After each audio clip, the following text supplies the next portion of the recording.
சுவாமியே சரணம். சபரிமலைக்கு நாம் கொண்டு போகும் நெய் மற்றும் நெய் தேங்காய் பற்றிய விளக்கம்.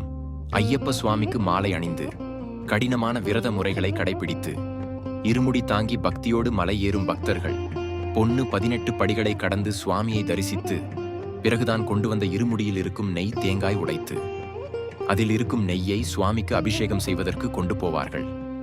அதன் பிறகு அந்த தேங்காய்களை எதற்காக அக்னி குண்டத்தில் சமர்ப்பிக்கிறார்கள் என்று தெரியுமா? நெய் மற்றும் நெய் தேங்காய் என்றால் ஜீவாத்மா மற்றும் பரமாத்மா என்று பொருள். இதில் பரமாத்மா என்று பக்தர்கள் கொண்டு வரும் நெய் குறிக்கிறது. இந்த நெய் அதாவது பரமாத்மா கடவுளின் பாதங்களை சேர்க்கிறது. அதன் பிறகு அந்த நெய் நம்மை சேரும்போது மோட்சம் கிடைக்கும். மற்றும் ஜீவாத்மா ஆகிய தேங்காய் அக்னி அதாவது பஞ்ச பூதங்களில் ஒன்றான அக்னியில் சமர்ப்பிக்கப்படுகிறது. இப்படி சபரிமலையில் இருக்கும் ஒவ்வொரு சடங்குகளுக்கு பின்னால் இத்தகைய அர்த்தங்களை உள்ளது. நன்றி.